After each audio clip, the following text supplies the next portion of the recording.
हो महाजन को हो, उसके लिए तो आपको काम करना ही पड़ेगा। आप काम नहीं करोगे तो चाहे फिर बावनकुळे साहब महादुला में रहते हो तो मेरे को मालूम है पेच में उनकी क्या हालत हुई है, ये भी उन सबको पता है। मैं आज भी चेता लेना चाहता हूं बावनकुळे साहब और फडणवीस साहब को, आप कहीं से भी खड़े हो जाइए। हम लोग 400-500 लोग मिलकर संगठित होकर पूरे विधानसभा क्षेत्र में अगर काम नहीं हुआ तो हम लोग आपके खिलाफ में प्रचार करने वाले हैं। अगर हम लोगों ने अगर मिलकर प्रचार किया तो ये पटक नहीं खाने वाले, आप ये ध्यान में रख लेना।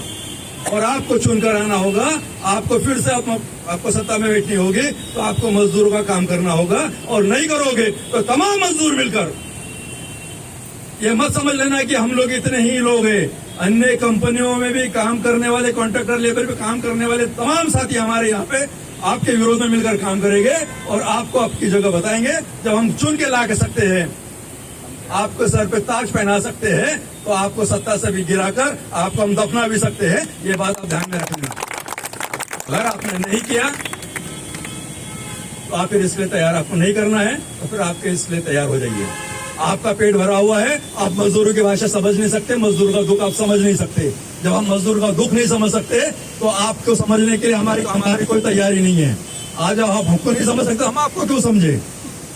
बाबा साहब अम्बेडकर कहते हैं जो लोग संघर्ष करते हैं वही यशस्वी होते हैं, जो लोग संघर्ष करते हैं वही यशस्वी होते हैं। दूसरा कोई तुम्हारा उद्धार नहीं कर सकता, तुम्हें अपना उद्धार करने के लिए स्वयं सामर्थ्यवान बनना होगा।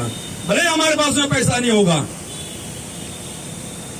भले हमारे पास में खाने के लाले होंगे, लेकिन हमारे पास में बाबा साहब अम्बेडकर ने वो एक अधिकार दिया हुआ है जिसके लिए तुम हमारे दरवाजे, चाहे कितना भी बड़ा पैसे वाला हो, कितना भी बड़ा आदमी हो, करोड़पति आदमी हो, एक वोट की भीख मांगने के लिए हमारे चौखट पर तुमको आना ही पड़ता है, आना ही पड़ेगा।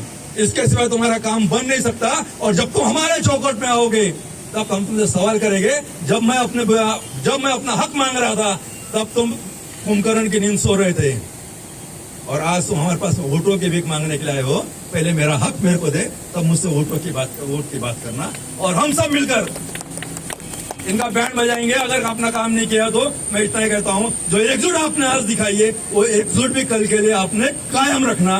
मैं आवाज दूंगा, एक आवाज के ऊपर में आप तमाम लोग इकट्ठा हो गए तो कल हम इन लोगों की बैंड बजाएंगे और इनकी बैंड बजेगी और 100% बजेगी अगर इन लोगों ने काम नहीं किया तो। और एक काम करेंगे, इनको करना पड़ेगा क्योंकि आने वाला समय खराब है, ये ध्यान में रखना। लेकिन हमको जागना है।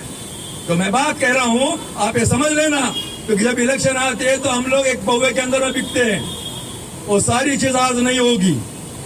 आने वाले समय के अंदर हमको होशियार रहना है कि जो अपना हक मांगने से भी नहीं दे सकता, तो वो अगर टुकड़ा भी फेंकेंगे तो हम उस टुकड़े में हम बिकेंगे नहीं। हम अपने वोट का अधिकार हम बजाएंगे और तुमको तुम्हारी जगह दिखाएंगे और अपनी एकजुट रखोगे। ये सब ऐसा यही कहते हुए अपने शब्दों को यही विराम देता हूँ। जय भीम। आमदार एकजुटीचा विजय असो, आमदार एकजुटीचा विजय असो। हम सब एक है, हम सब एक है। अरे असं कसं देत नाही, घेतल्याशिवाय राहत नाही, असं कसं देत नाही। घेतल्याशिवाय राहत आपण नाही। सगळे आले, सगळ्यांचे आभार व्यक्त करतो। आपण व्यवस्थित घरी जा. धन्यवाद.